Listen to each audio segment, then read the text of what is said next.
One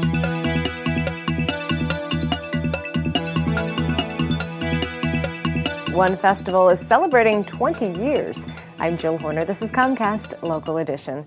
With me this hour is Connie Leinbach. She's the executive director of the Berks Arts Council, along with many other events and things that you work on as well. And we're talking specifically about the Berks Jazz Fest. Yes. Really a neat festival, and it's exploded over the years. It has. You know, it's put Reading on the map. People come from all over the United States, the Mid-Atlantic region principally, and beyond, Switzerland, England, South Africa, to come to this festival. And they love our festival, and they love Reading and Berks County. So they love the intimacy of the festival because it's indoors. It's at the Crown Reading, the Scottish Rite. You can mingle with the artists. It's kind of like a cruise ship. But throughout the Reading and Berks County area. Yeah. So let's talk a little bit about what's happening for this year, because it's a pretty exciting opportunity, because some of the artists that performed 20 years ago are coming back. Yeah, well, we decided that the Jazz Fest began in 1991, and it had like 7 ticketed acts. Among those were the Turtle Island, which was called the Turtle Island String Quartet. It's just called the Turtle Island Quartet now. Dennis de Blasio, he was there. So was Wynton Marsalis. He was our major headliner, and we got him back this year with his Jazz at Lincoln Center Orchestra, and they'll be playing at the Scottish Rite Sunday, March 21st, with an opening act of the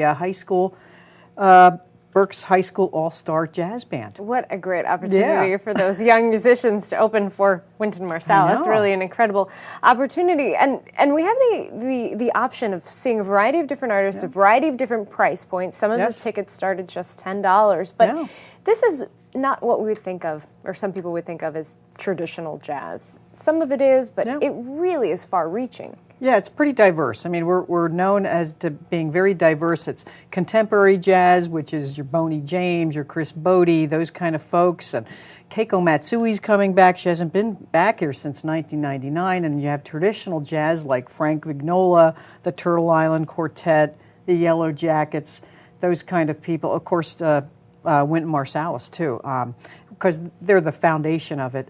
Plus, we have blues. We have a number of blues acts: Robert Cray, Shamikia Copeland, Coco Montoya, very high energy, and we have some other straight ahead jazz is Betty Carter's Jazz Ahead. That's a free concert, Sunday, March 28th at 2. So we try to get a lot of different things for people to sample. Now, you mentioned some traditional jazz, some blues, but you have some big band as well.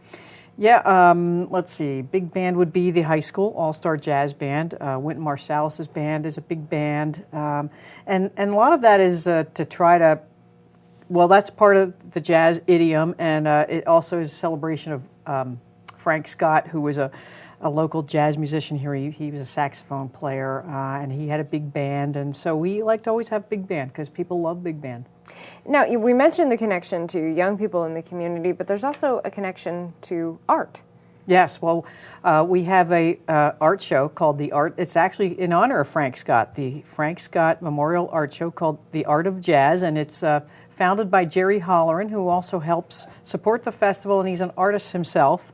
And he and his wife Carolyn were great friends of Frank Scott. They were devotees of him, and so this is in honor of Frank Scott, and it's going to be the entire month of March at the second floor gallery in the Goggle Works. It's a juried show. We get art of all media on the theme celebrating jazz, and we're going to give cash awards on Sunday, March 14th during the open house there.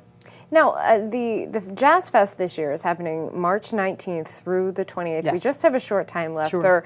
There are a variety of different shows to see, different performers. We can visit your website for the specifics. But we really should think about getting our tickets in advance because this has become so popular. Yeah, sure. Well, there are tickets available, and you can go on our website, berksjazzfest.com. You can click through that, and you can call Ticketmaster at 1-800-745-3000, or go to the Sovereign Center. All right, thanks so much. Thank you. We've been talking with Connie Leinbach. I'm Jill Horner.